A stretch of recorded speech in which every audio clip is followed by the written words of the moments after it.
Fala galera, estamos começando mais um Roda Bíblica Podcast, aquele nosso encontro e bate-papo semanal, que a gente leva aí até você as nossas conversas, e espero que hoje seja mais uma segunda-feira de bênção, edificante, que a gente possa aprender com esse nosso bate-papo. Vou apresentar o meu companheiro de hoje. E aí, Vinícius, boa noite, né, mano?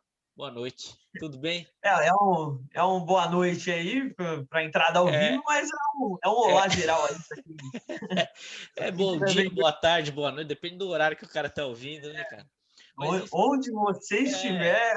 mas sabe o que é isso, cara? Trabalhar em televisão, velho. Trabalhar em televisão É, é isso, que você tem dia, horário, tudo certinho. é Aqui, como verdade, é toda hora verdade. A pode ver, internet, na internet. Mas verdade. eu aprendo ainda, Pô, eu aprendo. prazer, como dizem aí, o prazer é inenarrável, cara, estar mais uma vez aqui com vocês. Cara, muito feliz. Mais uma segunda-feira lançando aí o Roda Bíblica Podcast. Agradeço muito a Deus por isso. Tá dando super certo. Recebi aí um testemunho assim muito legal essa semana sobre o Roda Bíblica e estou muito feliz com isso. A pessoa falou assim: você tem obrigação de continuar com isso e não parar. Ele foi uma pessoa de uma outra religião e eu fiquei muito Legal. feliz. Bacana. Eu também comentei com você, né, que essa semana um pastor lá da Igreja da Graça também veio falar comigo, que viu o podcast. Caramba, cara, fiquei muito feliz porque a gente não imagina o alcance que tem, né? E aí, você que nos assiste e ainda não faz parte aqui da família, vai no YouTube, Roda Bíblica Podcast, se inscreva no nosso canal, curta os vídeos, compartilhe, faça parte dessa família. No YouTube você encontra também o nosso canal de cortes, o Cortes Roda Bíblica. Tem underline, Vinícius? Não, Cortes Roda Bíblica Podcast. Cortes Roda Bíblica Podcast, tudo você vai encontrar no nosso canal. Tem mais uns 2 ou 3 canais aí de cortes aí que o pessoal fez também, mas não são os oficiais. Mas estão lá, você procura e pode assistir também. A galera tem colocado algumas coisas lá. No Spotify, no Deezer também você nos encontra, Roda Bíblica Podcast. Então você está indo trabalhar ou vai para a escola, sei lá, põe lá para você poder ouvir o nosso bate-papo também. E lá no Instagram, o @Roda Bíblica Podcast. Pode mandar lá sugestão de entrevistados, bater um papo lá, manda direct lá que o Vinícius responde sempre. Tá sempre online lá ele. Boa. Aproveitar para justificar a ausência do nosso parceiro, do Marco. O Marco não está aqui hoje com a gente porque ele está trabalhando. Não que a gente não esteja, né? Mas ele está trabalhando lá onde ele ganha dinheiro, velho. Exatamente. Onde ele não perde, ele ganha. Exatamente, onde ele não gasta. E aí ele se enrolou lá no trabalho e não pôde estar aqui hoje. Marco, um beijo, meu irmão. Volta logo, a gente sente muito falta de você, porque ele que é o polêmico da turma, né? Então É hoje, verdade. hoje o papo vai ser sossegado. Para os caras que falaram, ó, tira esse cara daí, ó, fiquem religiosos hoje. É mesmo. Se a audiência for boa do vídeo, a gente já tira A ele gente direto. já manda ele embora, já, mas contrata ele como nosso editor. Boa, boa, boa. Ô Vinícius, então a responsa de apresentar o nosso convidado, que hoje é nossa convidada, ficou com você, mano. Vai lá, manda aí. Olha aí, uma mulher, hein, É, hoje. Eu luto sempre pelas mulheres aqui. sim, Hoje temos novamente, graças a Deus, aqui uma outra mulher. Já tivemos a Fage, tivemos a Alessandra Scatena. E isso. hoje nós temos aqui uma pessoa que, assim, aos olhos do pai, como dizem por aí, é muito especial, até porque ela foi modelo, ou ainda é modelo. Ela que tem um nome assim muito forte, cara. Se você fala Pagliarini aqui em São Paulo, pelo menos assim, é um nome que todo mundo conhece. Temos aqui hoje Bianca Pagliarini. Prazer, pastora. Uhul! Oi, Boa, pastor, Pagliarini. seja bem-vinda. obrigada. Muito obrigada, Zeca, Vinícius. Obrigada pelo convite e parabéns por esse projeto, porque eu assisti alguns vídeos, eu até achei, acho que eu não assisti todos então, porque eu não tinha visto mulher, eu pensei que eu era a primeira a participar, fiquei me achando. Só que não, É, só que não sou, mas tudo bem, não tem problema, porque são mulheres maravilhosas também, e ainda mais, recentemente passamos o Dia das Mães, né? Sim, E as mulheres, assim, precisando resgatar essa essência de mãe, de cuidado, de amor, e não de competição, né? Que a mulher tem muito isso, de uma competição. Mas parabéns, porque elas também super lindas, maravilhosas, e eu espero poder estar à altura para contribuir aqui com o projeto de vocês, que, aliás, também acho bem válido falar que, assim, trazer temas que fazem parte do cotidiano e que todo mundo quer falar, que pelo menos é o que eu entendi. Vocês querem falar do que todo mundo quer falar e do que todo mundo pensa, mas tem vergonha ou acha que isso não é de Deus ou que vai ser julgado ou mal interpretado. Então, é ousadia, né? Deus tem dado ousadia para vocês e nesse momento até, né, de pandemia, é tanta coisa acontecendo e tanta gente passando mesmo por momentos de, né, ladeira abaixo, perdendo tudo e por perder acaba cedendo e né, sei lá, entra em depressão, começa a entrar num ciclo vicioso de pessimismo, né? E começa a atrair isso mesmo para a vida. Vocês estão vivendo um crescimento, né? Fazendo coisas novas, isso eu acho muito legal e é digno de ser valorizado, sim. É digno de ser honrado. Obrigado, pastora. A gente fica muito feliz também, e acho que foi um dos grandes elogios que a gente recebeu aqui, foi que um dos convidados falou assim, eu estou muito orgulhoso porque vocês recebem e conversam com todo mundo, de todos os lados, de todas as visões. Aqui a gente não quer levantar nenhuma bandeira, muito pelo contrário, a gente quer abrir espaço para a gente conversar com todo mundo e mostrar que o diálogo é possível ainda. Mesmo num país tão dividido, né, a gente consegue conversar e se dar bem, mesmo com diferenças. E, pastora, eu vou começar então já nesse assunto que você já citou aí das mulheres, porque, bom, uma pastora de igreja, cuidando de um ministério feminino assim com muitas atividades, além das suas atividades profissionais, né, apresentadora. O Vinícius citou aí a questão de modelo, não sabia, depois você vai explicar direitinho essa história também. Esposa, mãe, bom, todos os papéis aí possíveis para uma mulher. Como é que você observa, pastora, o papel da mulher dentro da igreja hoje? Ela tem o espaço que deveria? Ainda tem muita coisa para alcançar? Como é que a igreja trata a figura da mulher? O cristianismo, né, o meio cristão, assim, os evangélicos, vamos dizer, no Brasil tem de tudo. Tem aqueles que são mais do tipo, não existe pastora, né? Teve uma vez que meu pai postou no dia que eu já era pastora porque eu já pastoreava as pessoas, eu já cuidava das pessoas e já na prática era o que eu fazia. Mas, demorou, viu?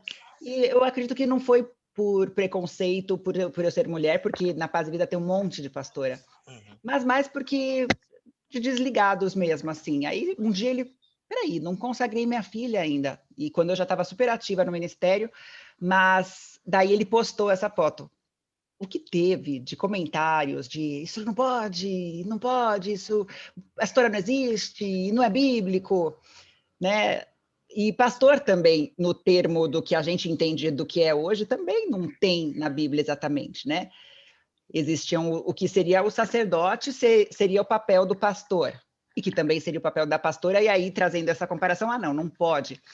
Mas, na prática, assim, na sociedade a gente tem visto muitas coisas mudando. E eu acredito até que a pandemia ela veio para trazer mudanças de paradigmas em diversos contextos e diversas crenças que as pessoas têm de até onde pode ou até o que uma mulher tem autoridade para fazer. E assim, hoje, eu ainda enfrento... Teve até uma vez que uma pessoa que trabalhava comigo, tipo, conversando tal, ela começou a me defender e eu não entendi, né? Porque eu só via as menções assim aparecendo para mim, tipo, era pelo Twitter. Mas que ela estava brigando com alguém falando que eu era, sim, pastora e que eu podia ir pregar em qualquer igreja que fosse e que isso não era uma coisa que me limitava, sim, a minha conduta, né, como líder. Então, e ela estava brigando lá, tipo, por mim, mas justamente por causa disso, sabe o quanto que as pessoas ainda têm, algumas têm, um preconceito. E, infelizmente, isso aí ainda mais para mudar a cabeça de gente que não quer mudar. Porque se você, né, tá aberto, tem a mente aberta, se esforça para olhar por outras perspectivas. Meu pai é um cara assim, sabe, Zeca? Meu pai, ele é um cara teimoso. Não vou dizer que não é. É teimoso. Ele é assim, não, quando ele acha que ele está certo, para fazer ele olhar por outro ponto de vista, tem que se esforçar, mas ele é humilde de mudar, sabe? De mudar uma postura. E de querer aprender a mexer na internet, a fazer live, né? Ele tem Tá disposição, mas fazendo tem algumas lives agora. faz. Ele teve Covid, a gente estava fazendo toda semana. E tinha uma semana que nem eu não queria fazer, porque eu estava cansada e, tipo, né, tem que preparar, tem que ficar, né, toda aquela coisa assim, divulgando e tudo, e eu não queria mais várias. Ele amou, assim, fazer, porque é uma oportunidade dele também de estar se relacionando com as pessoas, e mesmo na pandemia que não tá rolando muito, né, de estar na igreja, de conversar com pessoas, acho que faz bem para a saúde mental. Sim. Mas ele mesmo assim é uma pessoa que, apesar da teimosia e da idade, porque ele tem 65 anos, 66 anos, vai fazer esse ano, né? Vai fazer 66, mas tem a mente aberta. Só que tem outros que ainda jovens não têm a mente aberta ou também de mais idade não têm a mente aberta para entender que isso aí é só um rótulo, né? É só um rótulo. Tá cheio de pastor que tem o rótulo pastor e não é pastor. Não pastoreia. Porque pastor pastoreia, né? Lida com ovelhas, tem que ter paciência. Tem que ter cheiro de ovelha, né? Como diz. Sim. Tem que ter paciência com as pessoas, tem que ouvir pessoas, tem que ter, né? Tem que treinar, tem que ajudar, mais do que ensinar, treinar, né? Treinar, porque eu posso te mostrar o caminho, por exemplo, né, Vinícius? Vinícius, é assim que você usa tal programa, por exemplo, o Zoom. É assim que você usa o Zoom, ó. Agora se vira. Aí você fala, como é que ela falou mesmo? O que ela falou? O que eu aperto aqui? Como que eu faço para, sei lá, compartilhar a tela? Ela falou, mas eu esqueci.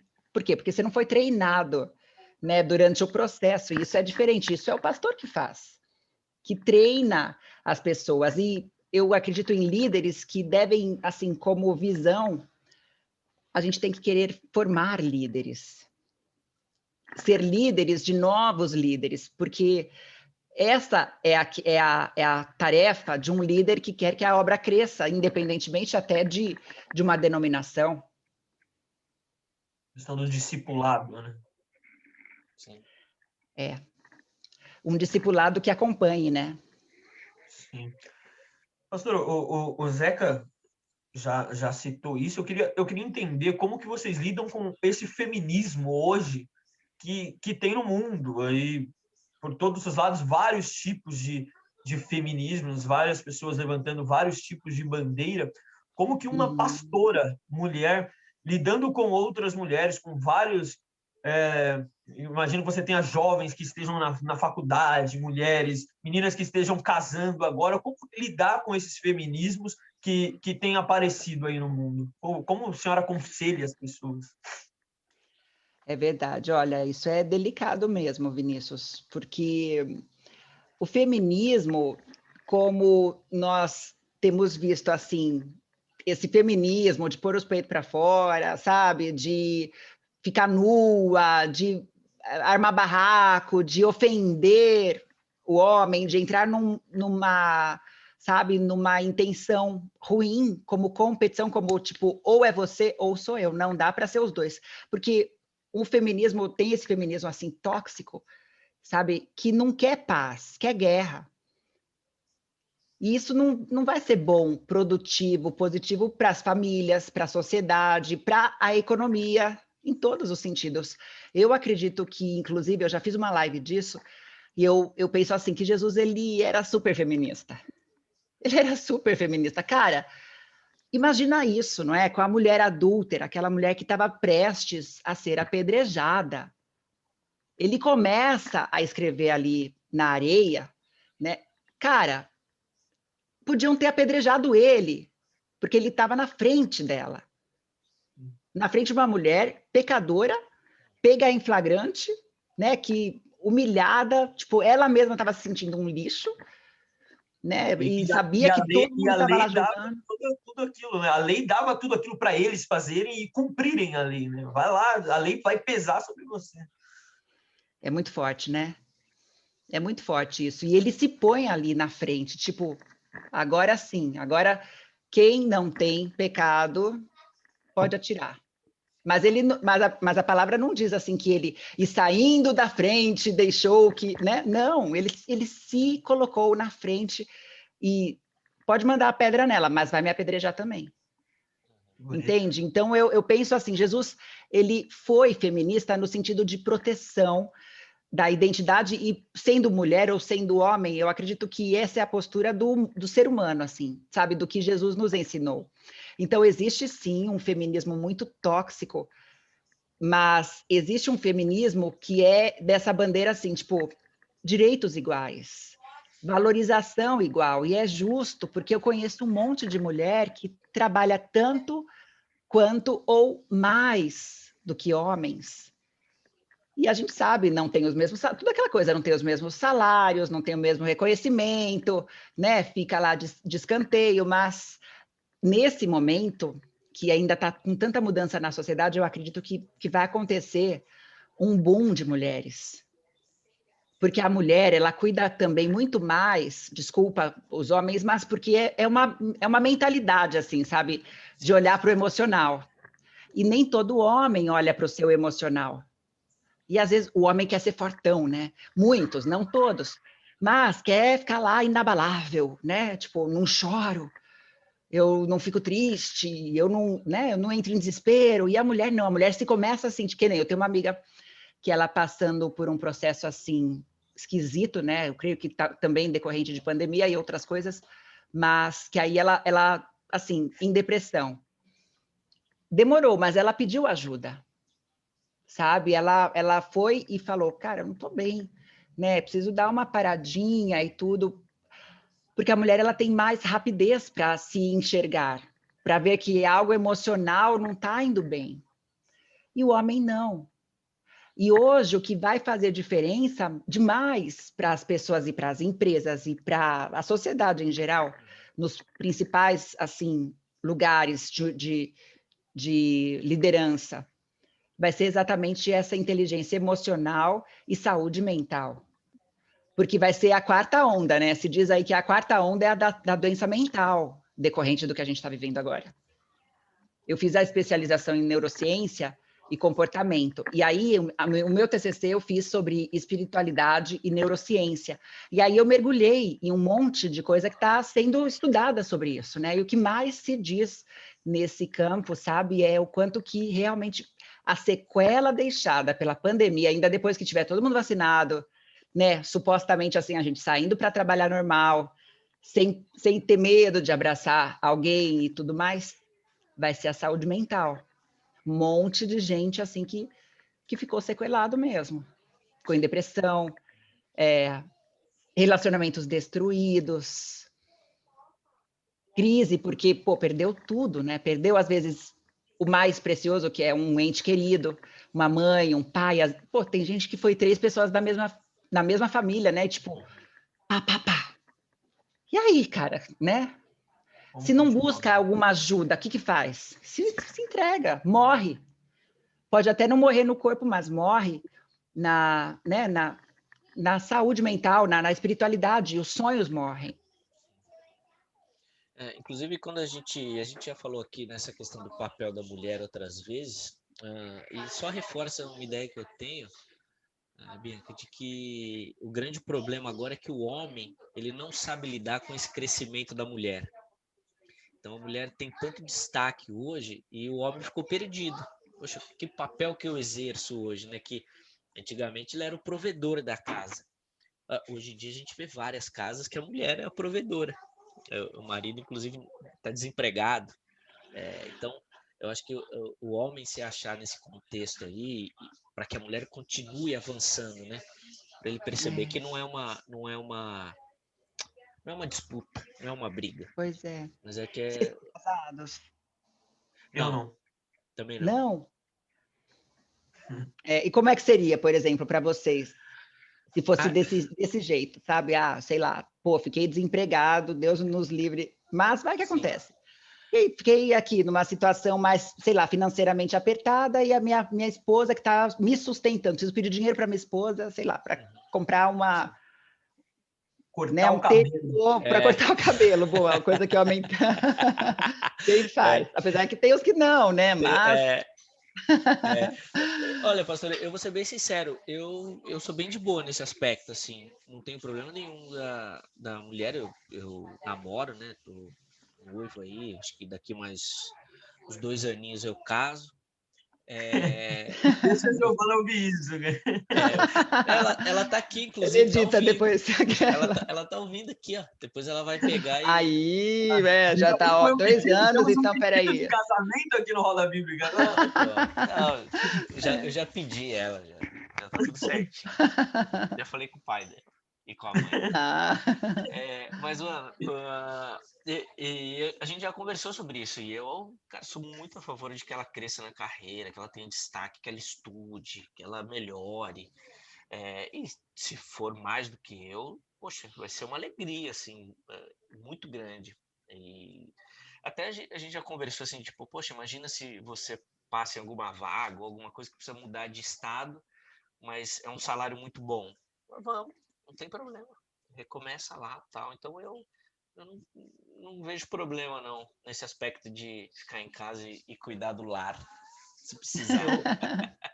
E você? Eu acho que também sou bem de boas com isso, das namoradas que eu tive e tudo da minha história, mas eu acho que o homem, no geral, ainda tem problemas, cara. Por exemplo, você vem em algum lugar, você vai num restaurante, o garçom traz a conta pro homem, entrega na mão dele, o cara fica meio mal, assim, de, pô, pega aí o cartão, amor, tipo, paga aí, o cara sempre percebe o cara meio mal, assim, e eu acho que o homem fica com um certo estranhamento, que eu acho que deve ter, se libertar disso, procurar terapia, procurar algum jeito de cara, é normal, vocês são um casal, vocês são uma carne só. Sim, sem dúvida. Provavelmente porque os pais de vocês tinham já uma mentalidade mais, né, aberta assim para isso, porque é muito de crença, né, passada de pai para filho, especialmente do pai de que tem aquele pai que fala assim, ó, homem faz isso aqui, homem não chora, né? Eu acredito que, por exemplo, vocês já são maduros o suficiente, né, para não precisa falar alguma coisa assim. É claro que a gente não quer o nosso filho chorando por qualquer coisinha, né? Tipo, é lógico. Tipo, pô, não precisa chorar. Eu mesma falo, às vezes, com o João Mateus, quando começa com um denguinho, né? E porque, na verdade, a criança tem aquele dengo, especialmente com a mãe, que ela manha, tipo, quer estar sempre... O João Mateus, eu falo assim, hoje, tipo, todo mundo pode estar até dando bronca nele, ele não liga. Eu falo alguma coisa, ele faz assim, tipo, já, tipo, fica muito mal, sabe? Poxa, você, mãe, sabe? Assim, é como se fosse você, mãe, não podia fazer isso. Aí eu falo, João Mateus, pelo amor de Deus, né? Não precisa ficar fazendo isso com a mamãe, que a mamãe fica até triste, assim, né? Mas não que, tipo, não pode ficar triste, não pode chorar. E eu acredito que a gente pode até fazer a diferença na cabecinha deles, colocando as crenças, né, que a gente tem de vida, tipo, o que é certo, o que é errado, quem eu sou. Há um tempo atrás, há cerca de 20 anos atrás, mal se sabia disso, mas com os avanços da neurociência, que foi conseguindo mapear o cérebro nas áreas onde existe ali os traumas, nas áreas onde existe a resiliência, nas áreas onde existem os instintos, e aí foi mapeando o cérebro, e dá para saber que existe o processo de formação de crenças do 0 aos 8 anos, mais forte, né? Vai até 12 até. Mas, ou seja, é no 0 aos 8 anos que o pai, aquela pessoa que tem, né, sabe, baixa autoestima, aquela pessoa fala, meu, o que tem com aquele cara ou com aquela mulher que tipo, sempre pessimista, sempre para baixo, provavelmente vem dessa infância, e aquela criança que ouvia do pai, você faz tudo errado, como você é burro, sabe, assim, essas coisas. E tem crente demais que faz isso, né? Uma das coisas que eu até fui estudar a neurociência foi justamente para poder levar, pelo menos para a minha igreja, essa mensagem, porque conecta com a palavra, né? Conecta com você querer, assim, formar o caráter de um cristão.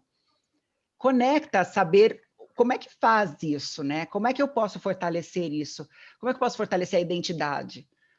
Né? Então, pô, tá tudo bem, filho, não tem problema nenhum chorar, mas existe uma farmácia interna na gente, né? Que é a farmácia do Rivotril, né? Que tantos vão ali para apelar para a tarja preta, para os estimulantes, ou pelo vazio vai para as drogas, vai para o álcool. Mas a gente tem uma farmácia interna. Deus colocou na gente isso. Os hormônios são os neurohormônios. Então, você sorri, assim, de verdade, sorri com os olhos, né? E aperta assim a face. Cara, isso produz no teu cérebro neurohormônios. Seu cérebro começa a falar, tipo assim, é como se fosse, opa, ela tá ficando feliz, ele tá ficando feliz. Deixa eu produzir os hormônios da dopamina, ocitocina, adrenalina para despertá-lo. Vamos pôr aqui as coisas para funcionar, porque ela está sorrindo, porque ele está sorrindo. Né? Então, a gente tem tantos recursos e o povo crente, o povo cristão, não usufrui disso. É como a meditação. Eu defendo muito a meditação, sabe? A meditação mesmo, de silêncio, de solitude, de ficar assim, não esvaziar o pensamento, porque isso não tem como. Né? Você está tentando não pensar em nada e vem um pensamento, atropela, né? Mas gerenciar isso, por exemplo, assim, vou pensar então num céu para desopilar esse monte de pensamento tumultuado que eu tô, vou pensar num céu azul. E aí vem, né? E aí o budista, ele pratica a meditação. Ele ensina para o filho dele a fazer meditação. E aí você olha para a família do budista, é uma criança educada, sabe? O perfil assim do pai é um cara legal, é uma mulher legal, né? Tipo, aí você fala, pô, e aqueles crentes ali que estão xingando o filho, né? O cara tá julgando todo mundo. O cara não tem a menor. Tem muitos que são assim, vocês sabem, tem aquela pessoa que quer só julgar e não tem compaixão, né? Existem pastores assim, que parecem não ter compaixão e estão sempre ali querendo um ibope por críticas, né, por falar mal dos outros. E aí não, sabe? E cadê Jesus nisso? Eu vejo mais Jesus lá no budista, às vezes, do que no cristão, do que no que se diz cristão, pelo menos. Mas porque eu vejo que é isso, sabe? É se colocar na frente daquela mulher adúltera e não pegar a pedra. E aí eu quero muito poder falar disso assim, sabe? Na minha igreja, eu ensinei a meditar. Eu ensino as minhas pastoras ali a mostrar para as pessoas como que medita. Só que pela Bíblia, uma visualização, porque, ó, uma coisa que eu falo até no meu livro, a visualização profética. Quando o Senhor estava lá falando com Abraão, ele falou assim, Abraão, olha as estrelas do céu. O que ele fez? Ele olhou. Ele viu aquele céu, né, estrelado, lindo, e falou assim, ó, é isso aí que eu tenho para você. A tua herança vai ser numerosa, teus filhos, teus herdeiros vão ser como esse monte de estrela. O que Deus estava dando para Abraão? Uma imagem, uma visão, um filme para ele olhar e sempre se lembrar do futuro. É doido, né? Se lembrar do futuro, mas com isso ele se lembrava do futuro dele. E aí eu ensino meu filho a imaginar as coisas e visualizar como uma profecia, como foi aquela profecia de Deus para Abraão. E são pequenas coisas assim, sabe? Que não é que, ai, nossa, tá adaptando do paganismo. Não, tá na Bíblia, sabe? Como uma visão de futuro positiva. E, por exemplo, em Abacuque 2:2, se não me engano, está escrito que escreve essa visão em tábuas, porque mesmo que você sair correndo, ou quem passar correndo, não vai se esquecer da visão. E você também não se esquece da visão, né? Por exemplo, mural de futuro, sabe? Vocês já viram isso? Coach faz muito isso, né? Eu tenho formação de coach também, da Febracis. E aí eu falo para as pessoas, e eu vejo muita diferença naquela pessoa que faz o mural e daqui fala, não, isso aí é bobeira, não tem nada a ver. É uma lembrança de um futuro que você está construindo. Eu já ouvi E são muito coisas pessoal que a falando gente pode ensinar. Sim, daqueles mapas mentais também, né, que o pessoal faz, inclusive para estudo, assim, e tal, que funciona pra Legal caramba. demais, né? Funciona pra caramba. Sim. Vai falar, Vini? Desculpa. Não, já que ela falou sobre as crianças ali das crenças e tal, fui dar aquela pesquisada sobre você e vi que você teve alguns problemas na infância com questões de autoestima. Eu queria que você me falasse para a gente um pouco disso, do começo ali da sua vida, do seu testemunho, como você conseguiu mudar esse seu problema com autoestima. Eu mudo todo dia esse problema com a autoestima, porque se deixar bem ali passando o rodo, né? Aquelas crenças limitantes, porque é o que eu alimento mais. Eu tenho o monstrinho e eu tenho, né, o anjinho bom aqui. E eu preciso alimentar mais o meu foco no positivo, na fé, na esperança. Mas, sim, foi assim, né? Eu era bem fortinha, bem mais do que todas as garotinhas lá da minha sala. Tipo daquela, sabe aquela pessoa assim, sei lá, eu era o triplo da minha barriga, minha pancinha de criança, era o triplo da pancinha das outras criancinhas, né? E aí isso me fez levar aqueles rótulos que são bobeira, mas que a criança não entende como bobeira. A criança entende e está absorvendo tudo com nem uma esponjinha, Sim. né? Eu tinha esse lance aí com o meu corpo. De me sentir gorda, de me sentir estranha e não caber, né? Tipo, estou inadequada aqui, não sentir-me adequada com as coisas. E daí foi bem nessa fase que, por até talvez, sei lá, para aliviar aquele nervosismo, eu comia mais ainda. E o meu pai, ele vinha e falava assim, Bi, você está comendo mais que eu. Eu comia mais que meu pai. Criança, né? E aí eu ficava tão triste, aí eu comecei, aí ele até hoje, ele fala disso, outro dia eu falei assim, pai, você não perde nunca essa história, né? Falei, para de ficar falando isso, às vezes eu nem conheço a pessoa, minha pessoa já vai ficar com um rótulo meu, mas porque eu fazia, eu fazia assim, aí depois que ele começou a ficar falando, tá maior que o meu prato, tá maior que o meu prato, aí eu comecei a forrar com a alface, disfarçar. Aí eu fazia lá meu pratinho, forrava de alface, aí uma vez eu fui desmascarada.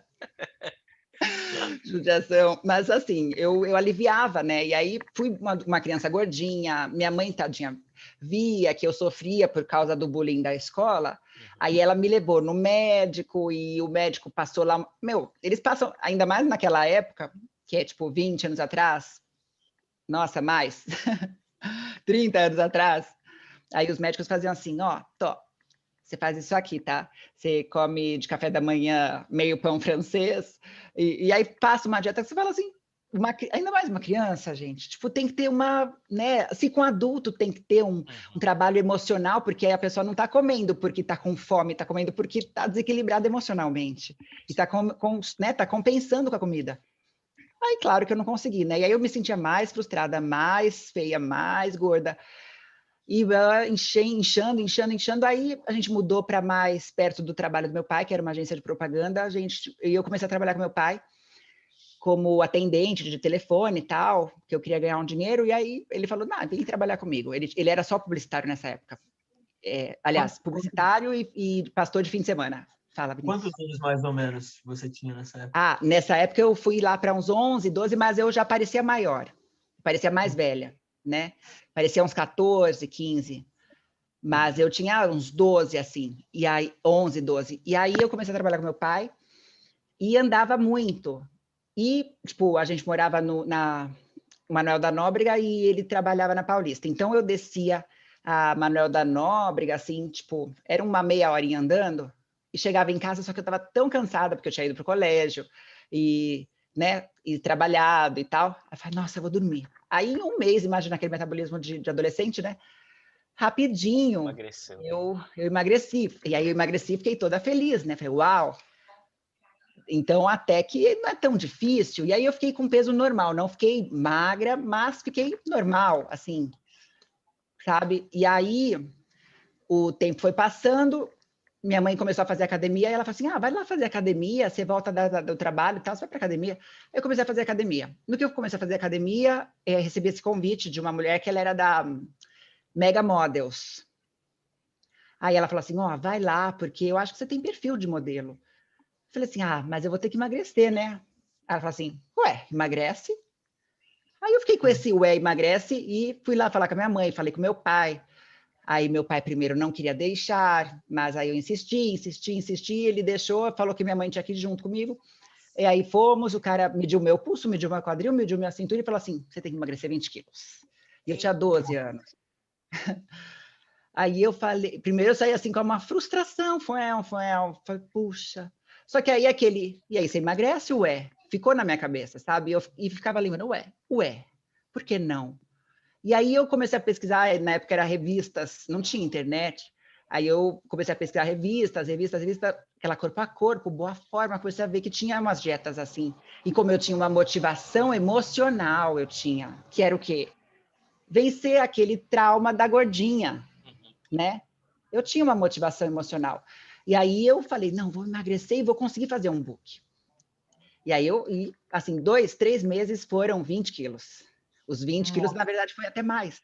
Porque aí eu comecei a ter aquele processo de anorexia que muitas adolescentes que fazem dieta passam, mas depois é reversível, né?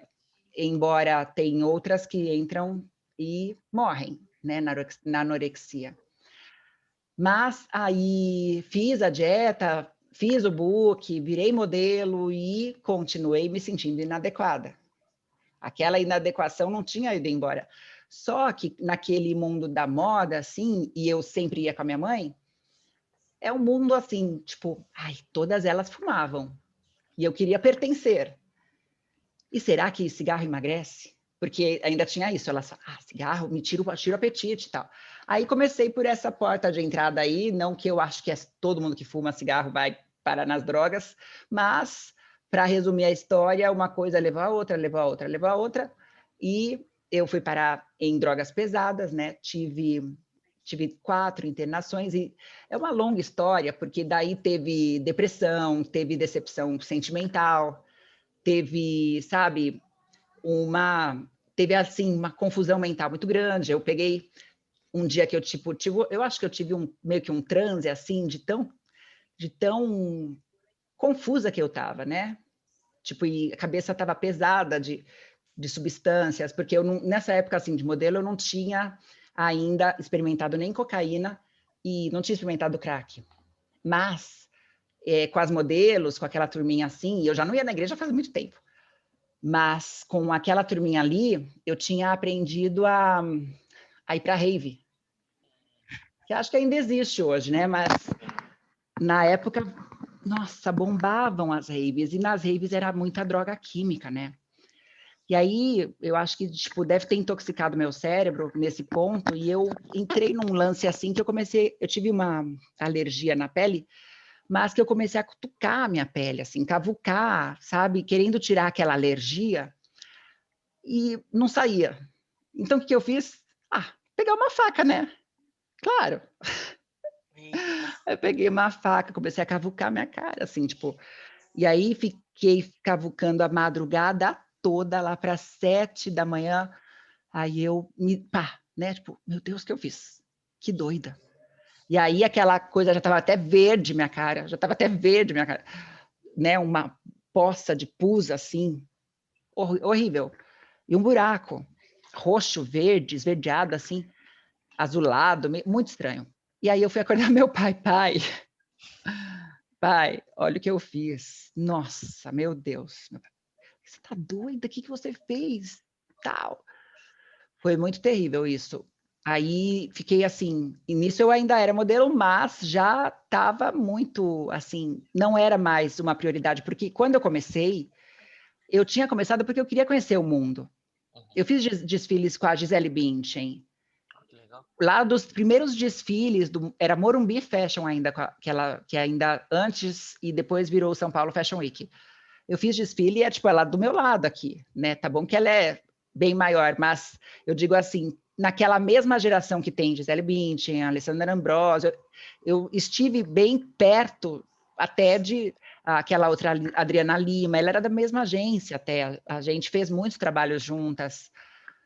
E Ana Hickman, eu tenho um catálogo da Coach com a Ana Hickman, e eu me lembro que a Ana estava assim, chateada no dia que a gente fez as fotos com um fotógrafo muito famoso, que é o Bob Wolfenson, e que ele, né, no meio assim do caminho, que era uma locação, na verdade não era uma locação, era uma montanha que a gente ia fazer essas fotos da coach, e ela estava tão triste, assim, ela estava, eu acho que eu vou voltar para minha cidade, não sei o quê, porque as coisas não estão dando certo aqui, né? E aí depois ela conheceu esse que é o marido dela, e acho que ele também ajudou ela muito, assim, né?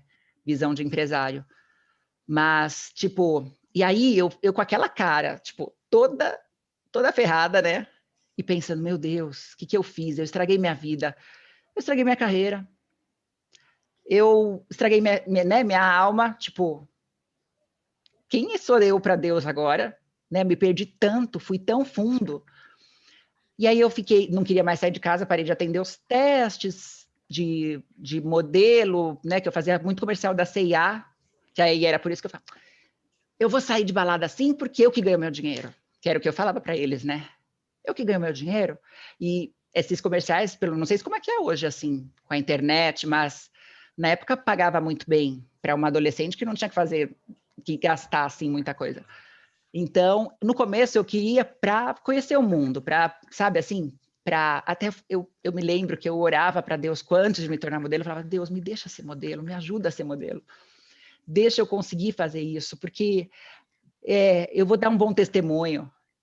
Só que não consegui fazer, entendeu? Não consegui cumprir.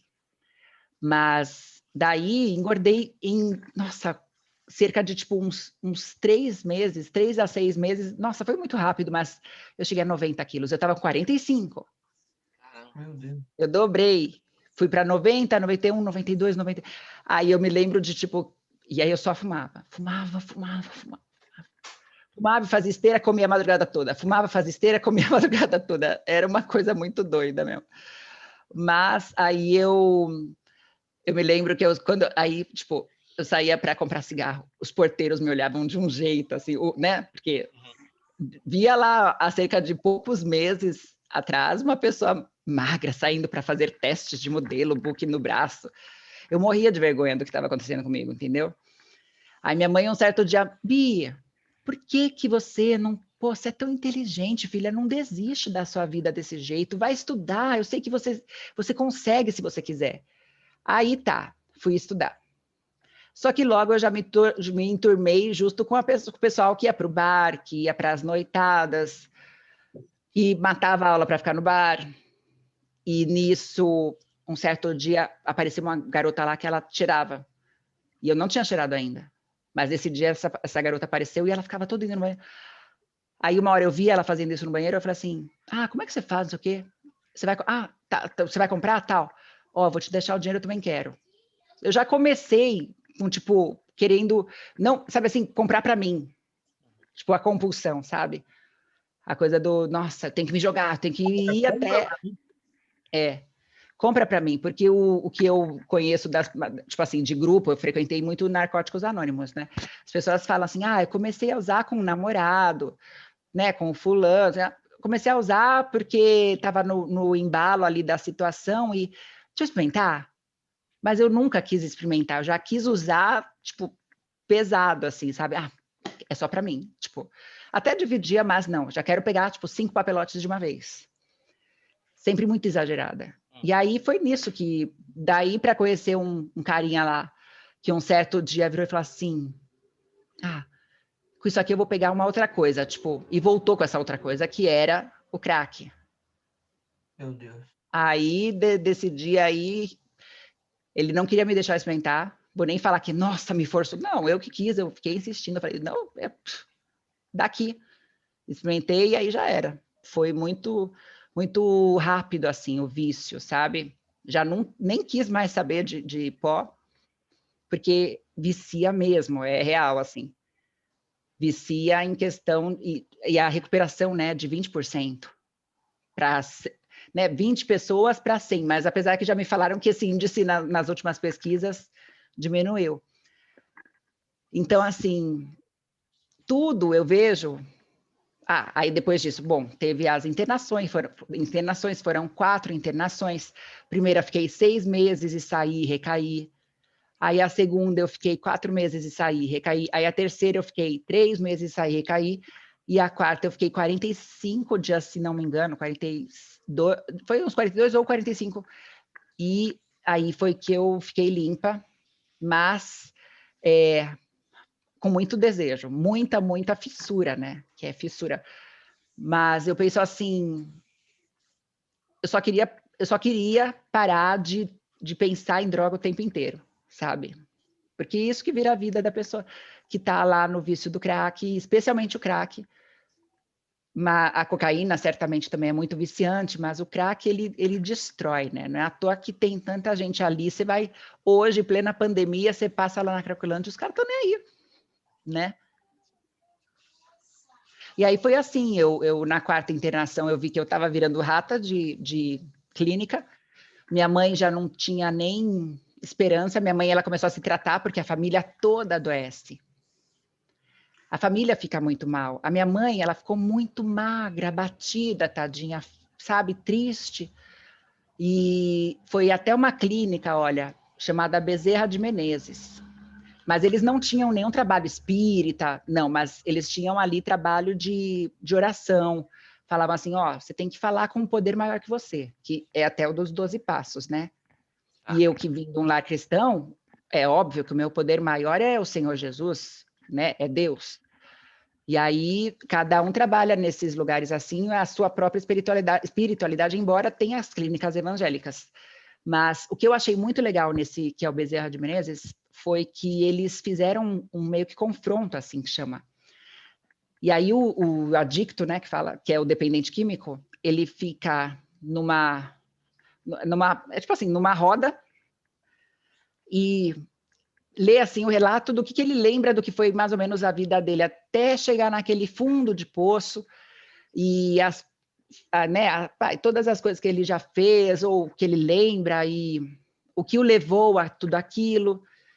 E aí eu fiz o meu relato, só que aí depois eu já sabia, porque eu já tinha visto outros, né, passando por isso, pela posição que eu estava, só que aí depois, lá para os 30 dias de clínica, depois que você já entendeu, só que eu já entendia o programa, os 12 passos, eu já entendia, porque eu tinha conhecido nas outras clínicas.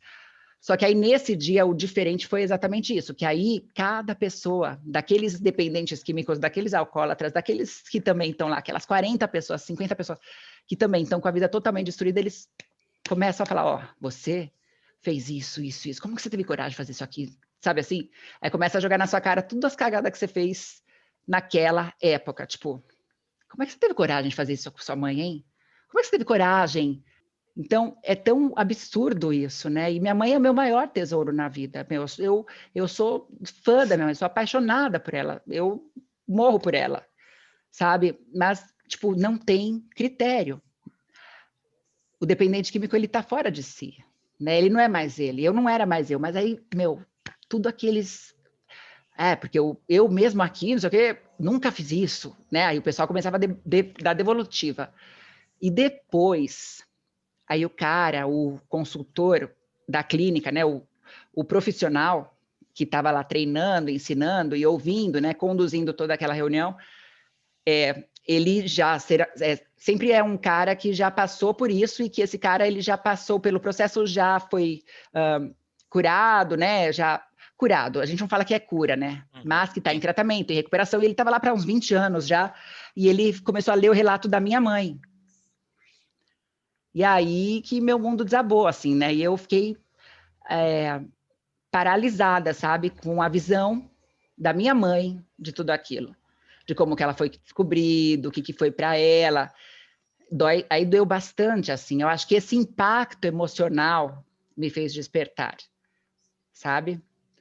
E aí, depois disso, eu lembro que o cara até falou assim, eu perguntei para sua mãe se ela acreditava que você, depois de tudo isso que você fez, que você ia parar de usar droga. Sabe o que ela me respondeu? Aí eu já estava assim, né? Tipo, desabando de lágrimas, assim.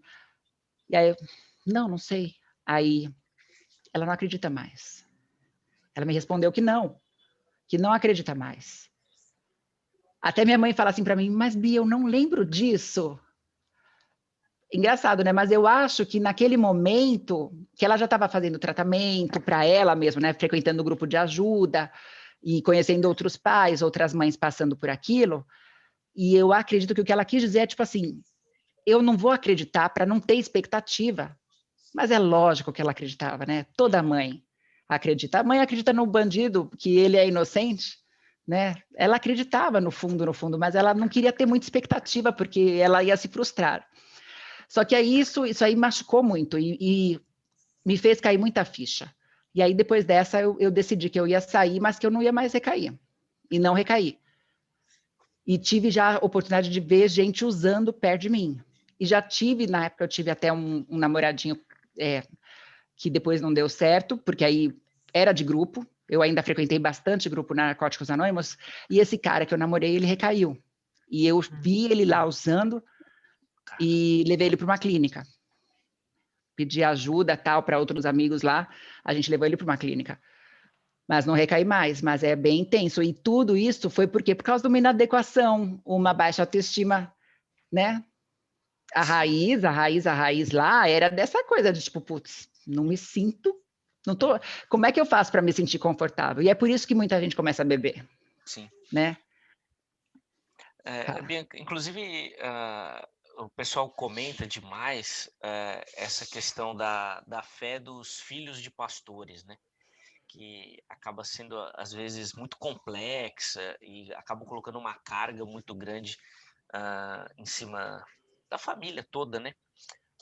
Como é que você observou isso, assim, nesses aspectos para você? Toda a responsabilidade, que tecnicamente é do seu pai, mas se você sentia que isso pesava em você também, e se você tem alguma ideia do porquê os filhos assim, de pastores acabam, eu não sei se é sofrendo mais, mas tem muita dificuldade nessa questão espiritual. Tem mesmo, Zeca, tem mesmo. Talvez uma suposição que eu tenho é de que tem um mal que trabalha na nossa mente desde que a gente é criança, sabe? Um maligno ali, uma força maligna que tenta né, colocar impressão desde criança de que teu pai não está preocupado com você. Tá vendo? Ele nem te perguntou. Você ficou 3 dias sem aparecer, ele nem te perguntou. Né? Porque meu pai, ele viajava muito. Na época que tudo isso estava acontecendo, o ministério dele, assim, estava ficando famoso no Brasil inteiro. E aí era a gente do Rio de Janeiro pedindo para ele pregar, Minas, Salvador, blá, blá. Ele não parava em casa. Depois de um tempo, até o casamento deles não tinha mais, sabe, assim, não estava mais dando certo. Depois de um tempo, eles se separaram. Mas daí eu tive mesmo muito problema com meu pai. Eu já até falei disso e é uma coisa que é alimentada, sabe? E muitas vezes é alimentada pelos filhos de pastores porque é uma carência. Pô, meu pai não está aqui, né? Meu pai está lá na igreja, mas e eu? Se preocupa mais com aquelas pessoas e eu? E não pode até entender na vida adulta como eu entendo, mas a Bianquinha, a criancinha lá, não entendia. Né? Só falava, cadê meu pai? Cadê meu pai que nunca está comigo, nunca está... Ou que só, por exemplo, que nem ele queria que eu melhorasse, que eu ficasse magra, porque ele via que eu sofria por causa disso, né? Na infância. Mas não é isso que eu entendia. O que eu entendia? Eu entendia que, assim, ele não me aceita. Ele não me aceita como eu sou. De repente, ele tem vergonha de mim, porque eu sou gordinha, porque eu não sou magra ou atlética como meu irmão. Meu irmão sempre foi muito do esporte, sabe? Esporte físico. Tanto que o que ele elogiava eu para as pessoas era: ela tira excelentes notas. Nunca era tipo, ela é linda, né? Olha, nunca era isso, né? E aí sempre os pais têm isso, né? Eu acho que é uma coisa tão para a gente prestar atenção, de rotular os filhos, né? Esse aqui é o arteiro, esse aqui é o inteligente, e esse aqui é o esportista. E nenhuma pessoa no mundo é só uma coisa, né? Só que aí a criança mesmo veste essa carapuça, né? Tá, então meu pai me disse que eu sou o atleta, então eu tenho que ser o atleta. Pô, meu pai me disse que eu sou inteligente, eu não posso nunca tirar uma nota ruim. Eu me cobrava muito. Né? E a anorexia, a propósito, que eu entrei, porque eu fui daí para os 45 quilos, né? Ia definhando, aí começou essa fase de fumar, de beber, aí eu esqueci da anorexia. né? Passou o problema, mas aconteceu outro problema, né? Na verdade, aconteceu outro, só mudou o problema. Mas a anoréxica, ela é muito exigente consigo mesma, assim. Ela é compulsiva, obsessiva com o peso, com as calorias. Eu tenho até uma amiga que ela está passando por isso com a filha. A filha está comendo por dia 50 calorias. Nossa. E está muito magrinha, está seca. E ela é exigente, ela não quer ceder, não quer comer 100 calorias. Porque está fora do que ela quer, que é 50, sabe? É muito doido mesmo. Sim. Mas eu acredito que é talvez por isso, sabe? O filho do pastor, ele se sente, na infância, deixado um pouquinho de lado, o que não tem que ser uma regra. Sim. Hoje, sabendo tudo que a gente sabe, e hoje eu, pelo menos, sabendo tudo que eu sei, sabe, eu levo meu filho para a igreja e eu fico tempo. Ele fala no microfone comigo, não que eu sou uma mãe perfeita, eu dou várias vaciladas, mas eu me esforço para sempre estar com ele. E para reforçar a autoestima, o quanto que eu amo ele. E às vezes, ó, pra você ver, tem umas coisas que às vezes eu ouço já ouvi, não é frequente, mas já ouvi ele falar assim, tipo, ninguém gosta de mim. Uma coisa assim, sabe? Mas não é real. Ó, acho melhor acabar que o Vinícius está ficando com sono, mas... Não. Mas, gente, desculpa se eu te dei sono, Vinícius. Não, que isso, pastora? Mas tá com sono, Vinícius? Não é. Não mesmo? Ele ficou sem graça, ó, Zeca, eu fiquei deixando ele sem graça. Mas é bom, isso daí eu falo que todo pastor tem que fazer no culto. Ô, irmão, tá com sono aí? Acorda, ovelha.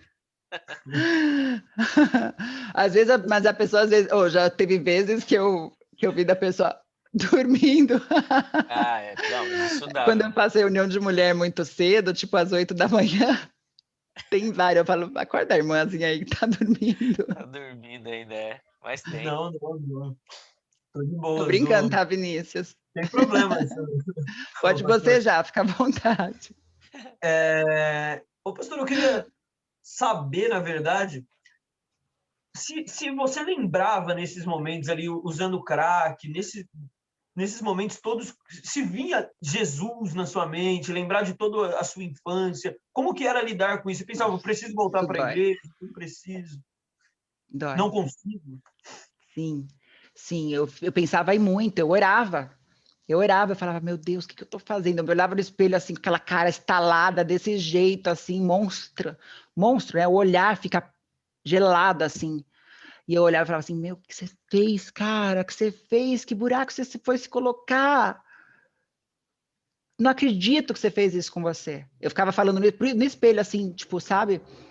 E aí eu orava, eu pedia para Deus, e eu falava, Deus, eu te amo, Deus, eu só preciso falar que eu te amo. Eu ficava declarando assim, sabe, meu amor. Mas é muito forte a fissura, né? Assim, é uma ilusão de que aquilo alivia e de que aquilo é um prazer. Meu, só que é um chiqueiro. É imundo demais. Não sei se vocês já conviveram ou conheceram pessoas viciadas em crack.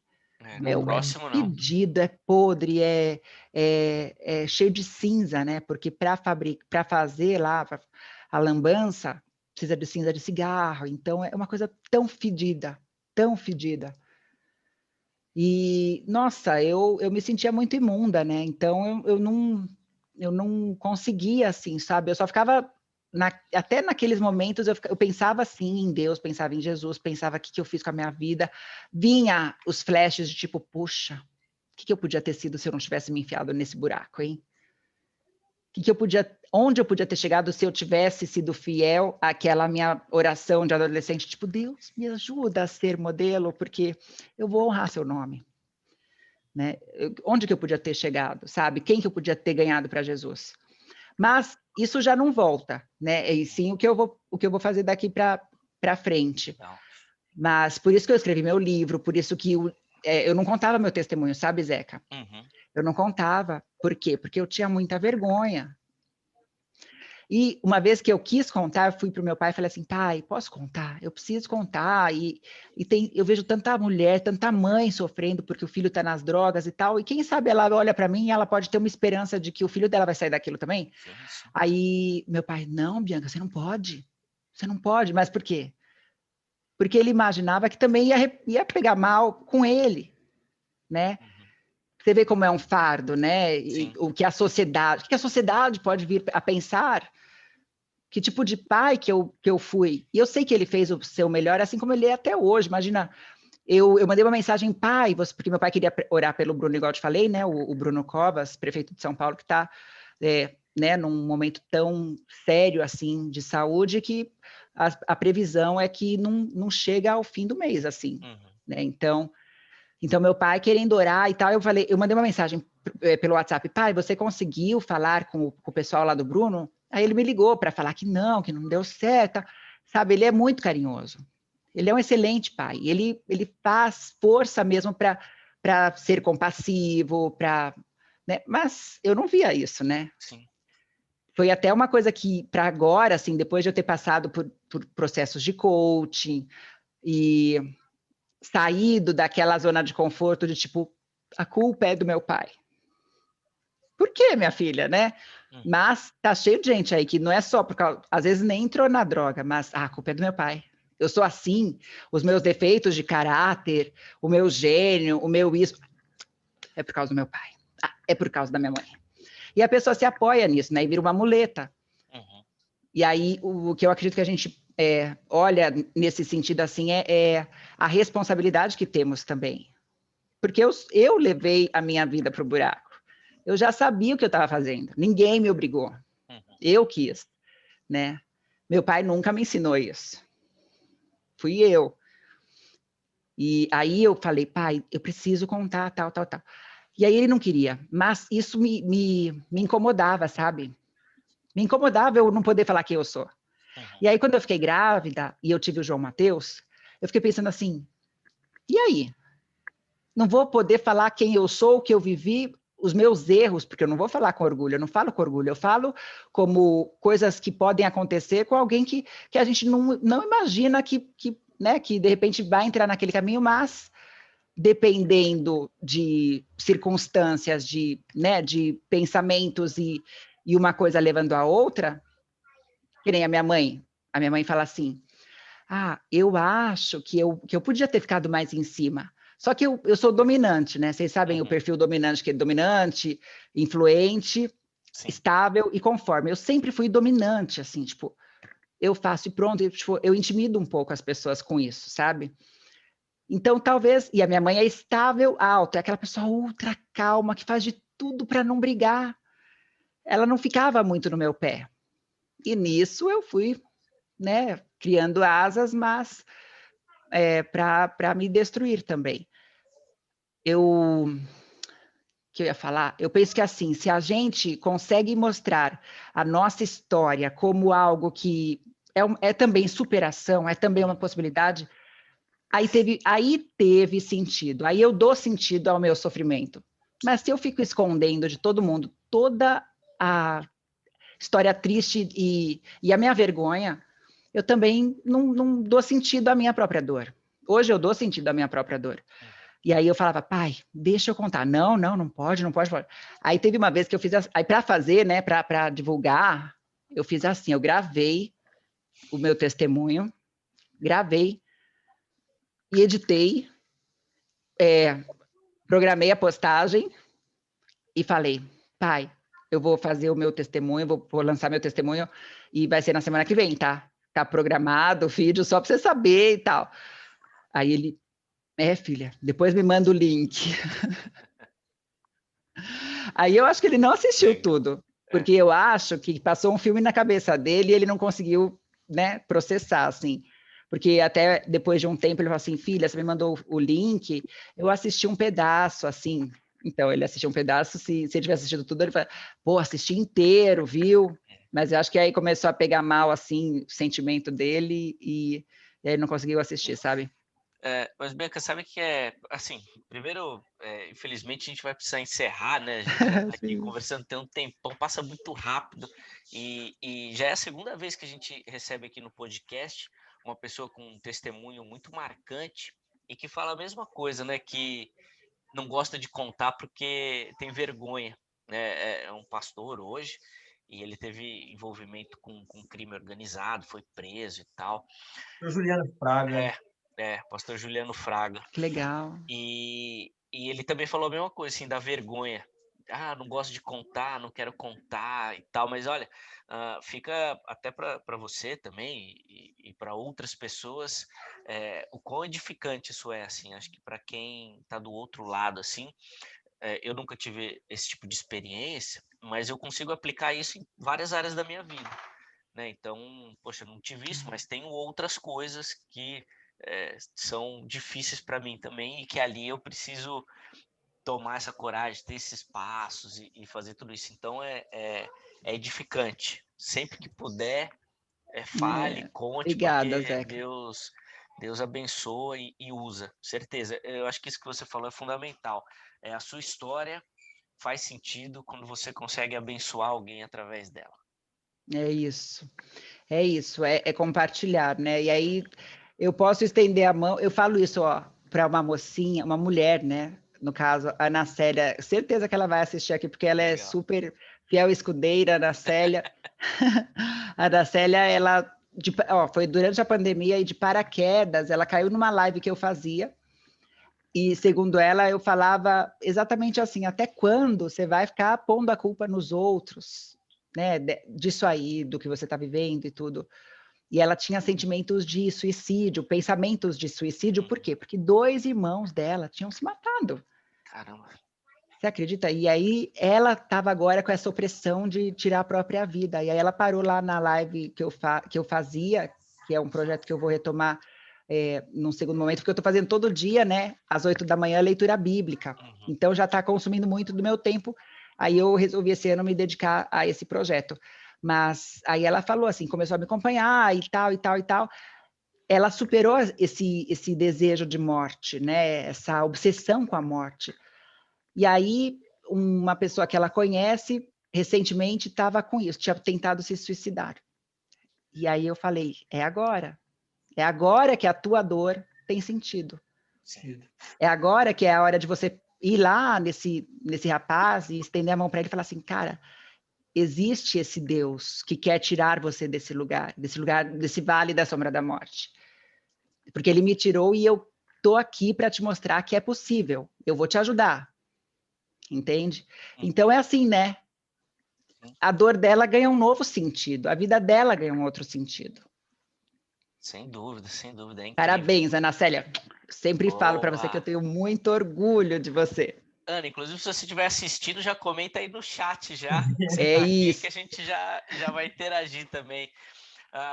Pastora Bianca, de novo, obrigado, viu, pelo carinho de aceitar o nosso convite, de estar aqui para a gente conversar, de conversar abertamente, assim, desse jeito. Tenho certeza que quem acompanhou foi edificado. E pastora, fica aqui já o convite registrado, né, e gravado, para quando a gente voltar lá para o estúdio do podcast, para você fazer uma visita lá para a gente trocar. Tem tanto assunto que ficou pelo caminho. Várias perguntas. A gente não citou a Paz e Vida, cara. A gente não falou nada. Cara, não deu. Eu queria fazer o podcast igual o Flow, pastora, tipo 3 horas, 4 horas. Mas o público não deixa, fala que é muito tempo. Então a gente marca. Ainda mais essa sociedade, não, é tudo Insta, né? Sim, Insta. Sim. Mas a gente marca um bate-papo 2.0 aí, se der certo, Boa. vai ser bacana. Obrigado. Tá bom. Eu que agradeço. Obrigada, Zeca, Vinícius. Obrigada. Muito, muito bom. Eu agradeço do fundo do coração. Eu creio que vai tocar bastante gente. Você que está assistindo, compartilha. E a última palavra, pastor, eu queria que a senhora deixasse um conselho para as famílias que estão vivendo momentos muito parecidos com o que a sua família viveu. Boa. Uau, sim, claro, que honra. Olha, se é uma mãe, se é um pai, eu quero dizer que, assim, a família toda adoece. O dependente químico, ou o alcoólatra, ou até mesmo o problema da anorexia, de transtornos alimentares. Esses transtornos, eles vão adoecendo todo mundo. E aí, não é que você é ruim ou mal, porque aí você quer cuidar, eu sei que o negócio é cuidar, mas o que eu quero dizer para você é, não desista de você também. Porque é uma tendência, especialmente de mãe um pouquinho assim, mais, né, visceralmente, sabe? Muita mãe acaba se destruindo tanto quanto aquele viciado, porque né, o filho é tudo para ela. Mas se esforça, porque quanto mais você consegue olhar para a tua vida, sabe, ter uma rotina de autocuidado, tipo, poxa, coisas simples, coisas que você vai fazer por você, por exemplo, pô, vou ler a Bíblia, vou fazer uma caminhada, vou ouvir uma música, vou assistir um filme, coisas tão simples, mas que você está cuidando um pouquinho que seja de você, para que você também não morra junto com algo que está sendo tão difícil. E assim, você também vai se fortalecer. Outra coisa, tem também grupos de autoajuda. É importante porque você não está sozinha. O que você está passando, um monte de pai aí fora está passando, um monte de mãe está passando. E eles têm um programa justamente que atende a essa necessidade de, tipo, o que eu faço, cara? Ele vem e me fala que precisa de dinheiro e chora e que tem gente querendo matar ele, né? Porque tem gente que passa isso. E aí eu dou meu dinheiro e aí ele volta depois de 5 dias, acabado. Pode ser que é uma manipulação, que nem tem toda aquela história. E aí depois ela se sente um lixo né? Enfim, existe um jeito de lidar, existe um jeito de dizer não. Grupos chamados Naranon, Alanon, Amor Exigente. Anota esses nomes, Amor Exigente, Alanon, Naranon. Hoje, na pandemia, eles estão fazendo até reunião online. E você pode procurar ajuda para procurar, tipo, outros pais passando pelo que você está passando, pessoas que superaram e que, né, hoje podem te mostrar o caminho, te aconselhar, te apadrinhar, porque em grupo tem padrinho, tem madrinha, você se apadrinha com alguém e essa pessoa te aconselha, porque às vezes a gente quer um conselho, não é só alguém para nos ouvir, a gente precisa de alguém que fala, faz isso aqui, né? Segue por esse caminho que é o que dá certo, é o melhor, pelo menos. É a melhor das opções, né? Então, procure ajuda e se cuida e continua buscando em Deus, mas entenda que Deus também se alegra de você cuidando de você um pouquinho. Boa. Senhoras e senhores, pastora Bianca Palharim, que honra. Pastora, Ai, obrigada. Parabéns. Lindo trabalho, amei. Obrigado pelo carinho, aceitar o nosso convite. Já fica aqui registrado o convite para a gente se encontrar lá no estúdio, no 2.0. Vinícius, obrigado, meu irmão, pelo carinho aí. Só reforce os nossos canais antes da gente encerrar. Gente, Roda Bíblica Podcast, vai lá no Instagram, lá, @Roda Bíblica Podcast, Deezer, Spotify, envia o link agora para alguém, vai comentando aqui de onde você está ouvindo, fale das suas experiências que você tem, da sua igreja, dos trabalhos da sua igreja com dependentes, de tudo mais. Conta para a gente quer saber, a gente quer ouvir vocês e a gente acredita que Deus vai abençoar bastante a vida através dos testemunhos de vocês também. Sem dúvida, sem dúvida. Gente, obrigado. Deus abençoe, uma ótima semana. Semana que vem, o Roda Bíblica está de volta com mais um convidado super especial. Um abraço, Deus abençoe.